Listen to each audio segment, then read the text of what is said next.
Tanto, ako Bicol. Congressman Saldi ko. Aba? Pugante na po siya. Eh di ba kahapon tinatalakay natin, ano ba? Kasi sabi ng Pangulong Bongbong, kansilado na po ang kanyang passport at ito ngayon ay may pag-aproba na ng kagawaran ng ugnayang panglabas. Department of Foreign Affairs. Pero bago ang DFA, siyempre, Sandigan Bayan muna ang nagdeklarang pugante na sinasalti ko. Ayan yung proper court. Nga pala, tama. Oo. Ang Sandigan Bayan po ay inatasan ang DFA na kansilahin ang Philippine passport ni Saldico. Ayun. Ito palang resolution dyan ay noong December 10 inilabas. Hindi kahapon, kahapon lang. Kahapon, 11 ngayon, di ba? Kahapon lang. So nung nag-uusap-usap tayo kahapon, talagang wala pa. Nakikinig pa sila sa saganang mamabayan. Sabi na, alam nun pa, dalawang kamuting kahoy yan. Kailangan may Sandigan Bayan order. May utos ang korte, hindi pala kung sino lang ang basta makapag-uutos. Kahit pala gusto ng Pangulo, kung walang korte mag-uutos, ay sabi ng Pangulo, kansilado na nabanggit natin kahapon, ba't teka, kinakailangan ng utos ng korte yan. Tumugon naman ang Sandigan Bayan. Yes. At inatasan ang DFA. Yung video ng Pangulo tungkol dito, maagang-maaga to di ba? Parang kahapon ng alas 6 ba yun? Alas 6 nila. Alas 6 ng umaga. Pero ginawa ito, gabi pa. Ganon. Kaya ito ngayong December 10, kahapon din ito. Ang sabi dito po sa utos, sa resolusyon ng Sandigan Bayan, ano ba ito? First Division? Fifth Division. Fifth Division. Ang sabi, accused ko resigned instead of complying with the House of Representatives order to return to the country.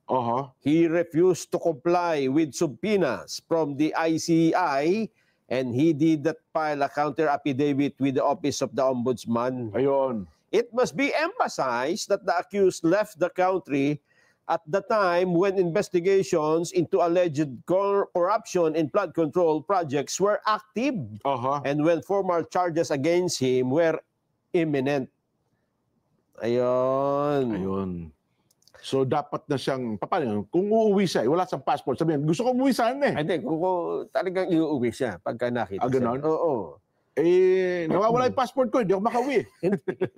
Kahit na. Ganon. Ide-deport na siya rito. Ayun. Dagdag pa na Sandigan Bayan, from the foregoing, the court finds that the factual circumstances presented warrant the cancellation of accused co's passport. This measure is deemed both appropriate and necessary to facilitate the enforcement of the duly issued warrant of arrest and mandate the accused surrender to the jurisdiction of the court. Ayun.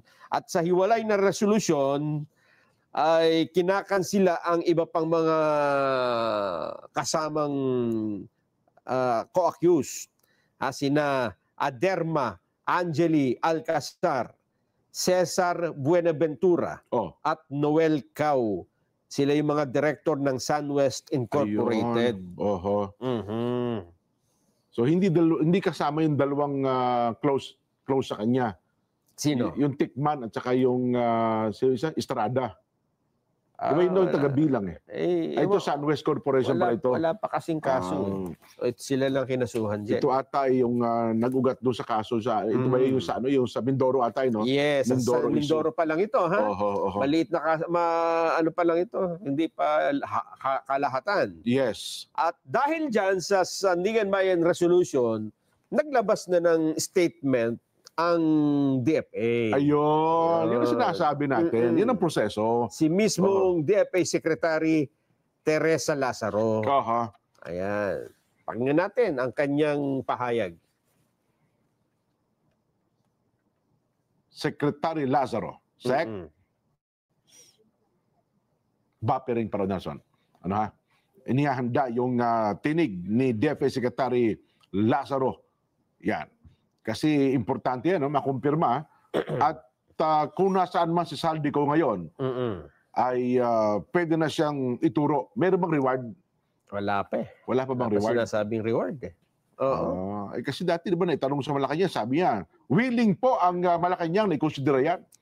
Sapagkat na naitanong pala at dito sa palatuntunan ito, tinalakay natin, Nelson, bay mag-reward. Kahit na isa't kalahati man lamang ng maleta. O kahit na isa lang. Huwag na isa't kalahati. Magkano laman ng isang maleta? 48 to 50 million, no? Okay na yon. Kahit 1 million lang. Ganon? Hindi, maleta pinag-uusapan. Sige, pakinggan natin. Secretary Lazaro. Alinsunod sa resolusyon na ibinaba ng Sandigan Bayan ngayong ikasampu ng Disyembre 2025 at sa kautusan ni Pangulong Ferdinand Marcos Jr., ang kagawaran ng ugnayan panlabas ay kinansela na ang pasaporte ng dating Ako Bicol Party List Representative Elizalde Salcedo Co. Itong proseso ng pagkansela ay isinagawa ng kagawaran ngayong ikasampu ng Disyembre alas 5 ng hapon. Ayan, Tagalog ng Tagalog. Si Secretary, ano first name niya? Teresa Lazaro. Para kagawaran ng yan eh. Kagawaran ng ugnayang panlabas. Para nga naman lahat ng mga Pilipino sa buong mundo ay makaintindi ng mensahe.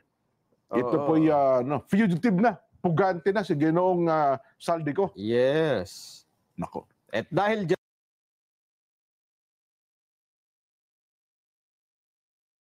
pugante na raw si Saldico. Naku mga kamapin ka. Nasamantalang nung una, tinatago nyo. Talaga itong gobyernong ito, hindi mo na maintindihan. Ngayon, si Sara Duterte naman ang meron daw pogo. Nagtataka naman ako dito. Ito, Bikoy ito, style Bikoy eh. Trillanes talaga ang magaling sa ganyan eh. Kaya lang magaling din sa ito parang magaling lang itong manira pero at the end of the day palpak naman yung mga katulad doon kay Bikoy number 1. Ngayon may Bikoy number 2 naman Tsaka bakit nagtataka naman ako sa inyo sinasabi nyo yung 125 million ay kinurap ni Sara Duterte. Meron pala itong collection sa Pogo at saka merong sugar daddy. Alam mo, ang maniniwala lang sa inyo dyan yung mga kayong mga naglolokan. Ito kasi diversionary tactics lang ito para mapag-usapan si Sara Duterte at hindi mapag-usapan itong flood control scandal Huwag tayong papayag dyan kasi ang pinaka-importante kasi sa atin itong mga magnanakaw na ito ay bukod sa matapos na ang kanilang pagnanakaw ay mabawi natin yung kanilang ninakaw sapagkat ako ang tingin ko dito talagang anuhin nila ito si Sara Duterte, bibingbangin nila ito, hindi bengbang. Kasi ito lang yung tao na pwede silang ipakulong pagdating ng araw. Kaya nga, kung papansinin mo, talagang todo effort sila dito. Lahat ay magkakasabot na rito.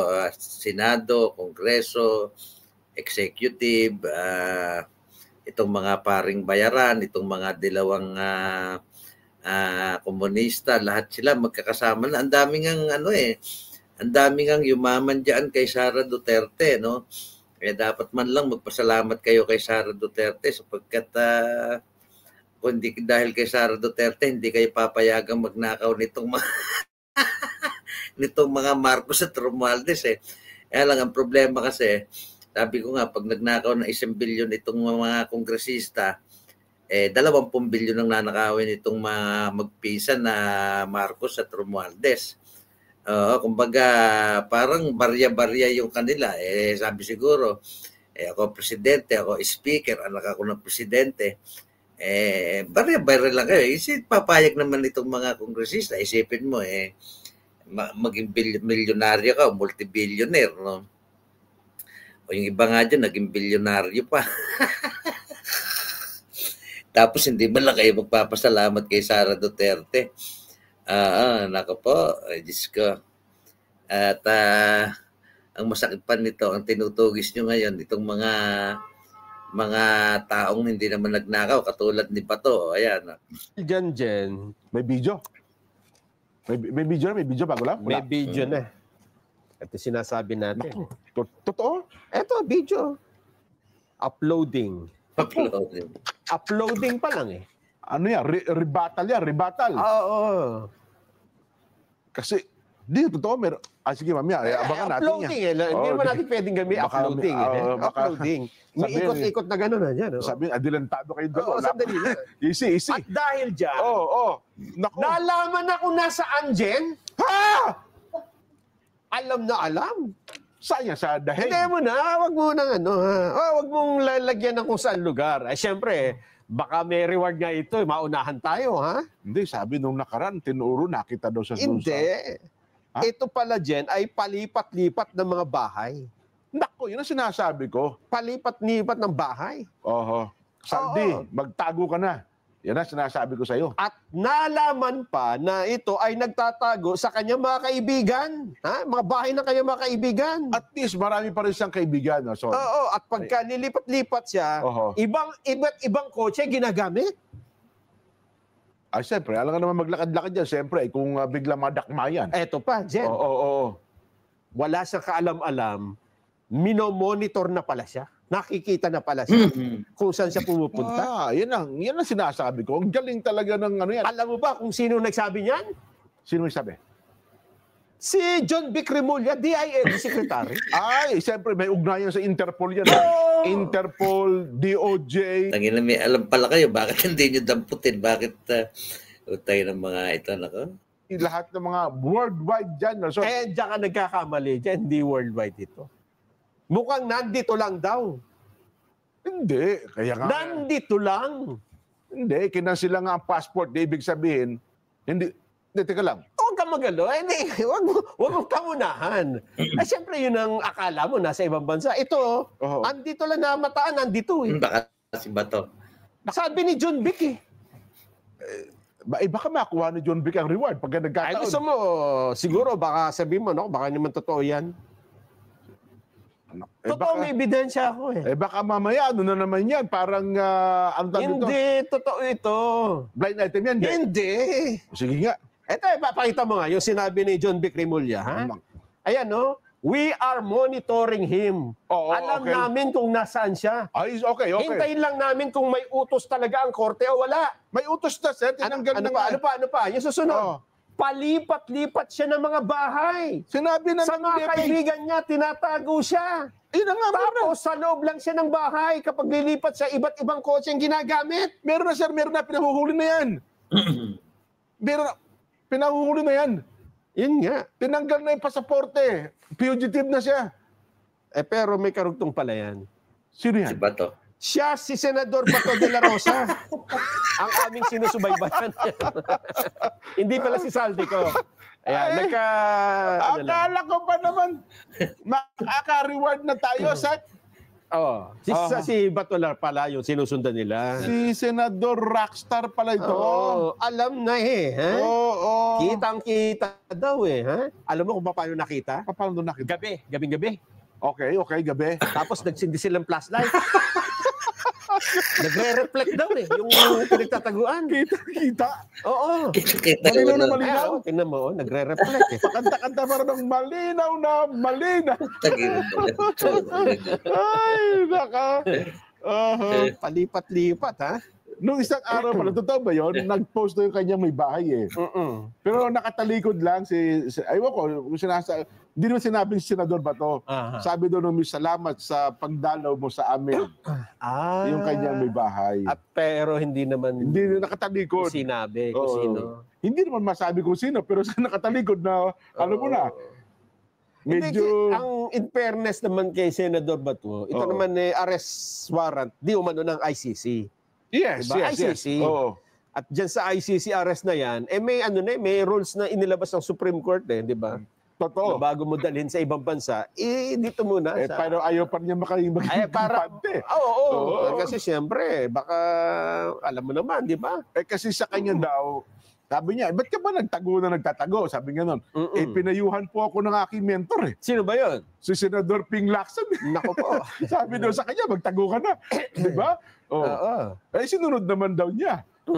Ayun ang sinasabi natin. Kaya galingan mo niya sa pagkatago, ha? Lagpasan mo yung record ko. Yan. Kaya bagamat wala pa namang katiyakan, Nelson, at wala pa naman talagang ipinakikita. Maging si Ombudsman Boying na nagsabing may warrant of arrest, ay wala rin pinakikitang warrant of arrest galing sa ICI. Diba? Sa ICC pala. Yes, wala pa. At si John Vic naman, na kapatid ni Ombudsman Boying, hindi rin niya masigurado. Hindi rin niya masigurong meron talagang warrant of arrest. Ngayon, si Senador Bato naman, ayaw naman maging kampante. Baka mamaya daw, pagdating niya ng Senado, tatagpuan. Napaka-imposible naman, magkapatid . Matagal ko lang ang sinasabi, nilalansikan lang ng mga yan. Pag nakita ka ng mga yan, dadaling ka agad sa dahig ng mga yan. Walang hiyayang mga yan. Tinawa si Presidente Duterte. Walang hiyayang mga Remulla na yan. Ewan ko kung kailan matatapos ang karir niya sa Cavite. Siguro pagka naupo na si Sara Duterte, tapos na karir ng mga ito. Matatapos din ang karir nitong mga lokon to .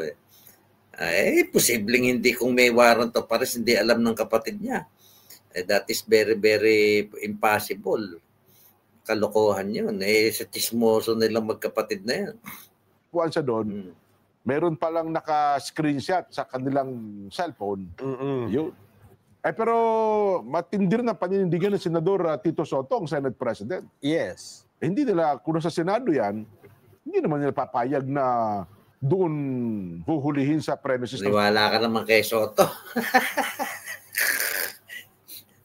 Siyempre sasabihin ni Soto, alam ka namang habang buhay na nandoon si Senator Bato sa loob ng Senado, napaka-imposible naman nun. Talagang ako sa Senator Bato, huwag ka nang lalabas. At alam mo naman, mga walang yan, itong mga putang ng magkakapatid na ito. Alam mo, kung titingnan mo yung bansa natin, ulitin ko ulit, ang nakatoka sa nakawan ay itong mga kongresista, Romualdez, ito, hanggang kay Marcos, yan ang nakatoka sa pagnanakaw. Pagdating sa mga kalaban nila, ang nakatoka itong dalawang demonyong magkapatid na Remulla. At ang mga enforcer nga ito ng ni Marcos, kumbaga ito ay sindikato nga sila yung taga-liquidate ng kalaban. Sila naman yung taga-nakaw ng kayamanan ng bansa natin, yung kabuhayan ng bansa natin. Pag may pumalag, entra si Bonjing, entra si John Vic. Ikaw, kung may kaso ka, dampot ka, ikaw, bla bla bla. Tapos itong sila Soto, sila naman ang tagalinis ngayon noong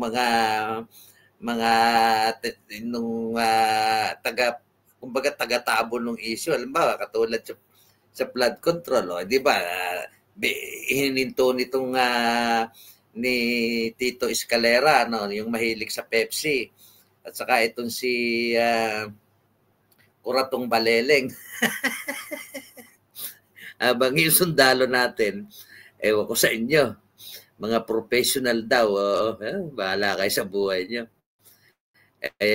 Yun lang, at magtago kang mabuti, Senator Bato.